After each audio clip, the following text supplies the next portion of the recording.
En aquella tarde helada de víspera de Navidad, mientras el sol de El Paso se despedía con una luz pálida y débil, que no calentaba ni el alma ni los huesos, mi hijo Ricardo pronunció la sentencia que finalmente rompió el último hilo de esperanza que yo obstinadamente cosía en mi pecho.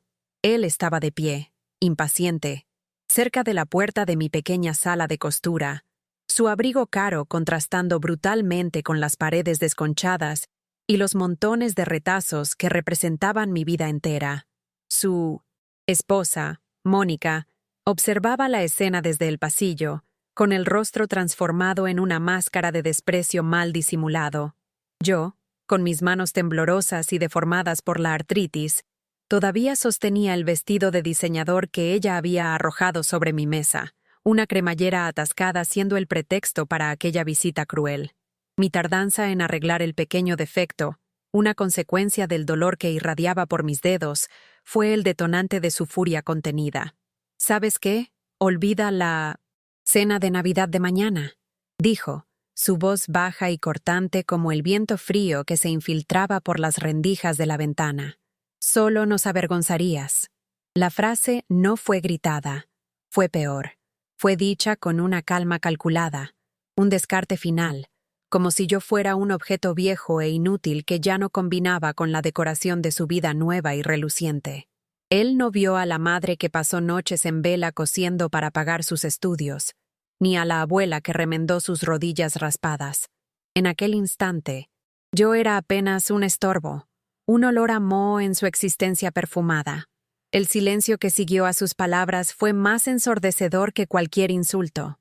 El zumbido de mi viejo calentador eléctrico parecía burlarse de mi soledad, mientras el sonido de su coche al alejarse por la calle de grava era el sonido de un capítulo cerrándose de forma violenta y definitiva.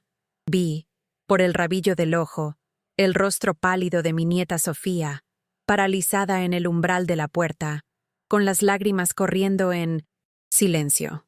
En aquel silencio helado, con el olor a café recalentado en el aire y el dolor agudo en mis manos, algo dentro de mí cambió.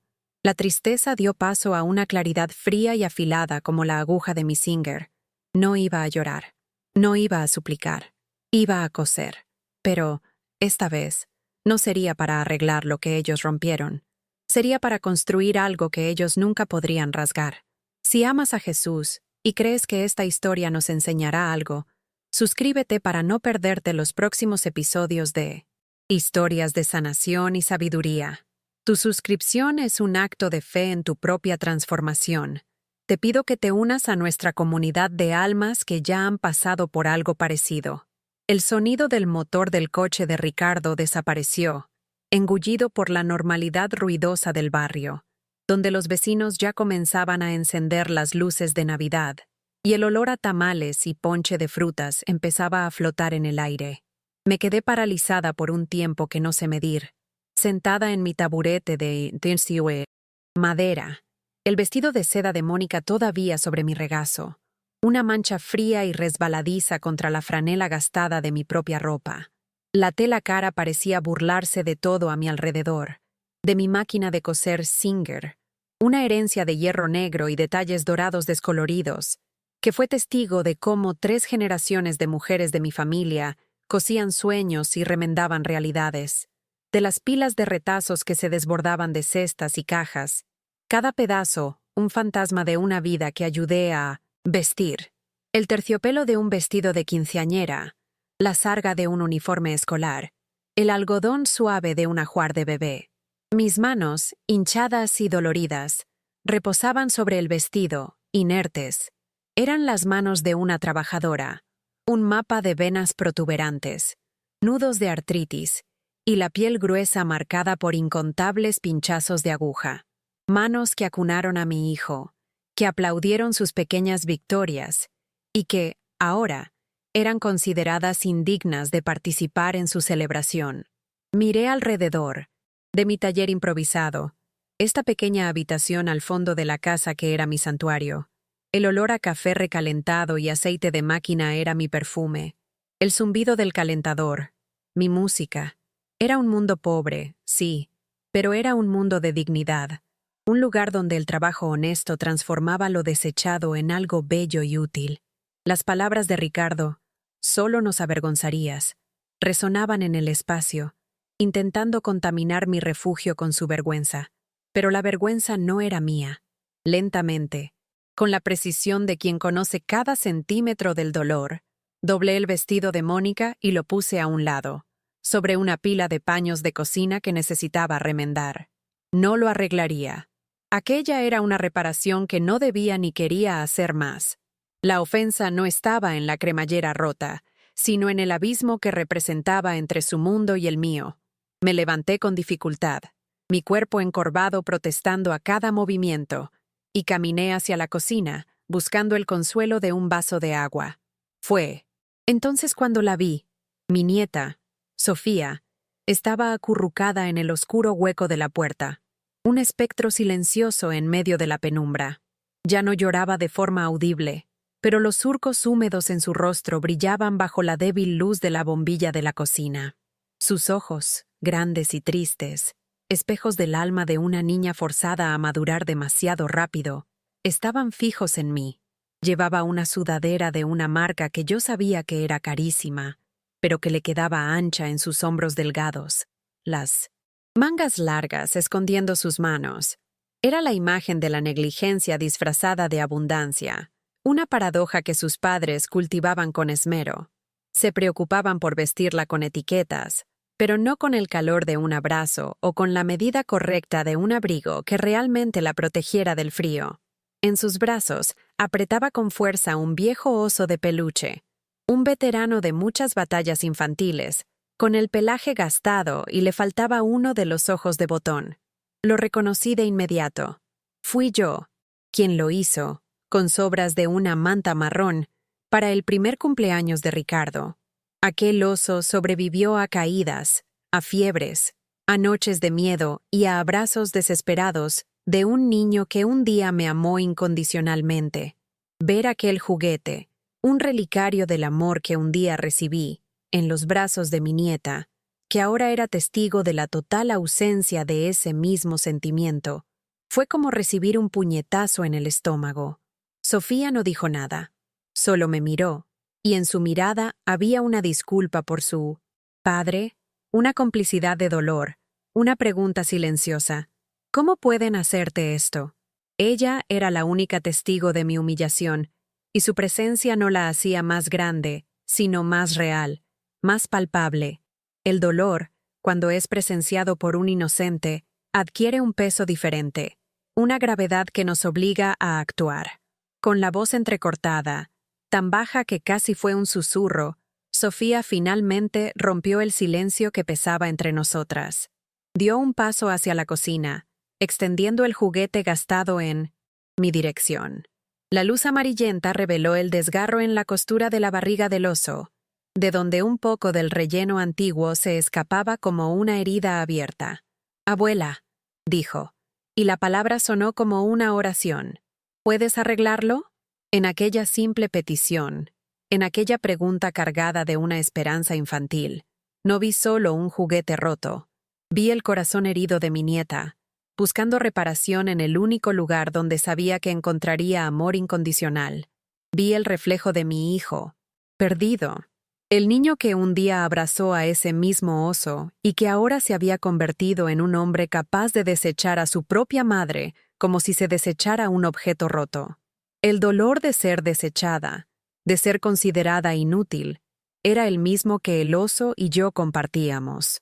Tomé el juguete de sus manos, y mis dedos, que antes dolían por la artritis, ahora parecían encontrar un propósito.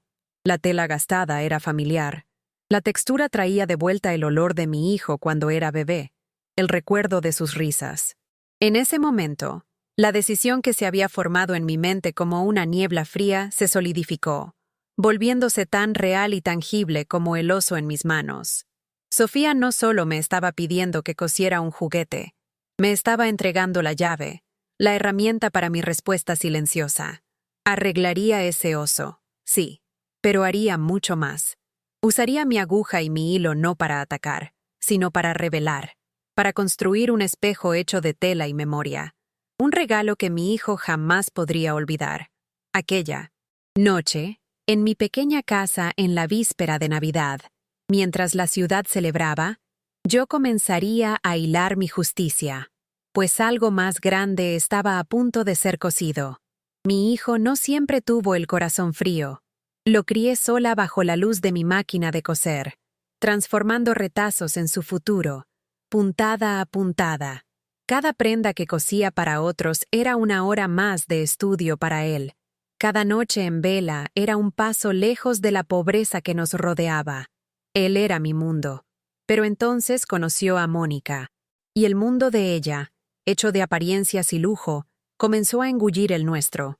Las visitas se volvieron raras, el cariño, una formalidad. La primera vez que sentí el abismo entre nosotros fue en la fiesta de aniversario de bodas de ellos. En medio de los invitados ricos, Mónica me presentó no como su suegra, sino como Elena, una persona que ayudó a cuidar de Ricardo. Con una frase, me convirtió en una empleada, una extraña, y mi hijo, parado a su lado, permaneció en silencio, siendo su silencio la más cruel de las confirmaciones.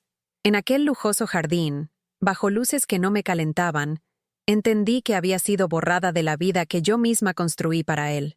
La humillación final llegó en mi propia casa, lo que la hizo aún más amarga.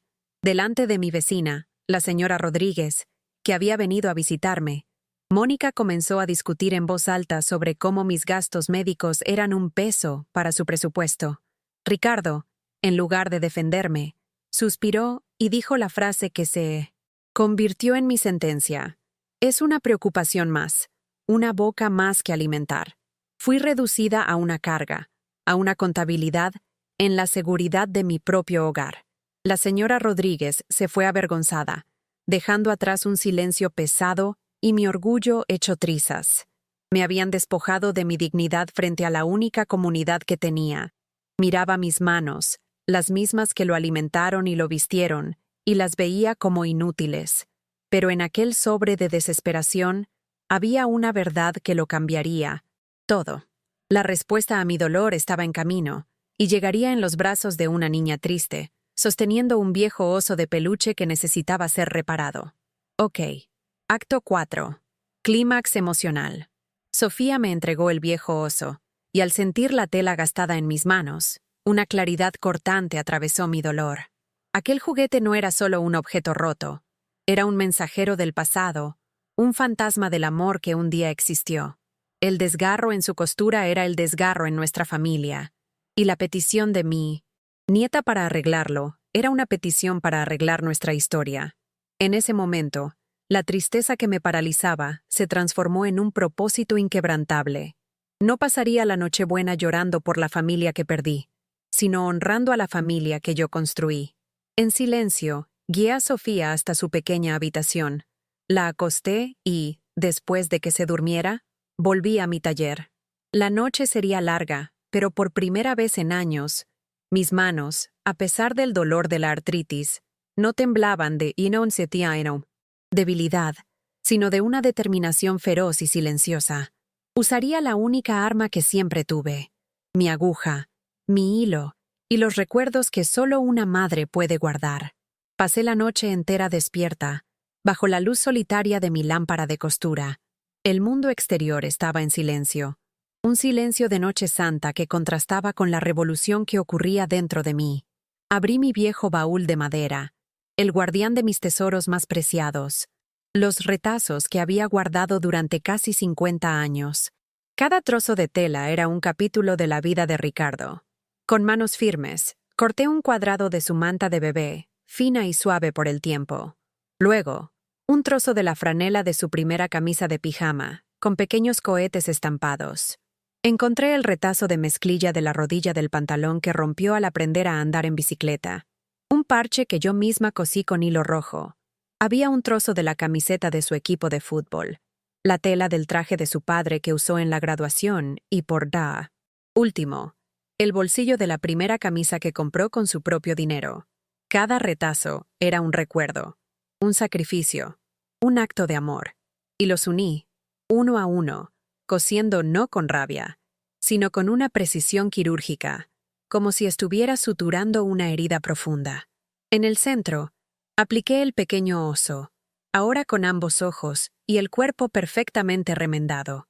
En la mañana de Navidad, Sofía, con una sabiduría que no pertenecía a su edad, convenció a su padre para que pasara por mi casa, con la excusa de recoger el oso. Ricardo entró con la reticencia estampada en su rostro, impaciente por irse. «Aquí está», dijo, seco, extendiendo la mano. No le entregué solo el oso. En su lugar, abrí la pequeña colcha de retazos en la que había trabajado toda la noche. La luz de la mañana iluminó los colores y texturas, y el aire se volvió pesado. Él miró la colcha, al principio con confusión, pero entonces su mirada se fijó en uno de los cuadrados. Era la tela de la camisa de cohetes.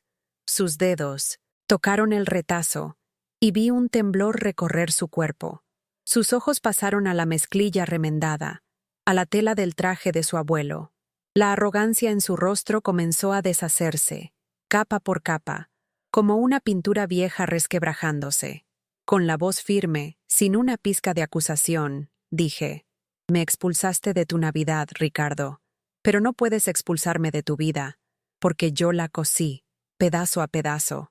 La colcha no era un regalo, era un espejo que reflejaba no mi pobreza, sino la riqueza de mi amor y la profundidad de su ingratitud. Los recuerdos lo golpearon como una avalancha.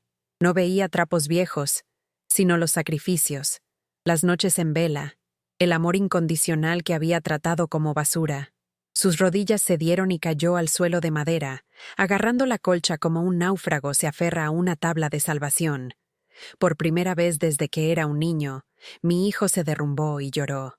Un llanto fuerte, desgarrado, proveniente de un lugar que mantuvo cerrado por años. Entre sollozos, las únicas palabras que conseguía decir eran: «Perdóname, mamá, perdóname». En aquel suelo frío, abrazado a los recuerdos que yo había cosido, el hombre en el que se había convertido finalmente se rompió. A la mañana siguiente, lo que hizo dejaría a todos boquiabiertos. Nos gustaría sentir tu presencia en este exacto momento. Por favor, escribe en los comentarios desde qué ciudad nos estás viendo y qué hora es ahí ahora. Al hacerlo, creamos una red de energía y apoyo para esta historia. Un recordatorio de que no estamos solos en nuestras batallas. Cada comentario es un punto de luz en nuestro proceso de sanación. Aquella mañana de Navidad, algo cambió para siempre. Después de un largo rato llorando en el suelo, Ricardo se levantó. Sus ojos estaban rojos e hinchados, pero por primera vez en años, yo lo veía de verdad, sin la máscara de arrogancia que usaba.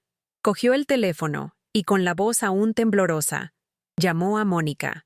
No oí lo que ella dijo al otro lado, pero la respuesta de él fue firme. «Cancélalo todo», dijo. «La fiesta, la cena, todo. No voy a ir. Estoy en casa». Dijo la palabra casa, con una reverencia que no oía desde hacía décadas, y supe que no se refería a la mansión que compartía con su esposa, sino a este pequeño lugar lleno de retazos y memorias. Y se quedó. Pasamos el día de Navidad los tres, él, Sofía y yo, en mi estrecha cocina, comiendo el pollo sencillo que había preparado, el mismo que le encantaba de niño. El silencio era profundo, pero ya no era un silencio de dolor o de distancia. Era un silencio de sanación, donde las heridas comenzaban finalmente a cerrarse. El cambio de Ricardo no fue solo una explosión de emoción pasajera.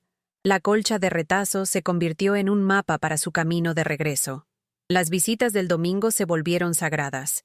No solo traía dinero para arreglar el tejado o pintar las paredes, lo cual ahora aceptaba no como caridad, sino como un acto de restitución. Se traía a sí mismo. Se sentaba conmigo en mi taller, en silencio, mientras yo cosía, y me hacía preguntas sobre su padre, sobre mi juventud. Estaba tratando de unir los pedazos de su propia historia, aquellos que había intentado olvidar. Mónica rara vez lo acompañaba. Mi mundo de sencillez y verdad era un espejo que ella no soportaba mirar, pero Sofía florecía. La tristeza en sus ojos dio paso a un brillo de curiosidad y alegría. Pasaba horas a mi lado, fascinada por mis manos, y un día me pidió que le enseñara a coser. Entregarle su primera aguja fue como pasar el testigo, una herencia de fuerza que Mónica jamás podría comprar. Inspiradas, Sofía y yo comenzamos un pequeño proyecto en mi sala. Una vez por semana, abríamos las puertas a otras mujeres del barrio, muchas de ellas con historias de pérdidas y dificultades tan profundas como las mías. Les enseñábamos a coser, no solo ropa, sino sus propias vidas. Llamamos a nuestro pequeño grupo el hilo de la memoria. Juntas, transformábamos telas viejas en colchas, bolsos y ropa infantil, y en el proceso, transformábamos el dolor en propósito y la soledad en comunidad. Recuperé el control de mi vida, no con gritos ni venganza, sino con la dignidad silenciosa de mi trabajo. Descubrí que no necesitaba el lujo del mundo de mi hijo para ser rica. Mi riqueza estaba en el respeto de mis vecinos, en el amor reencontrado de mi hijo y en el brillo en los ojos de mi nieta mientras daba sus primeras puntadas. Hoy no tengo una casa grande, pero tengo un hogar lleno de respeto, y eso ya nadie me lo puede quitar.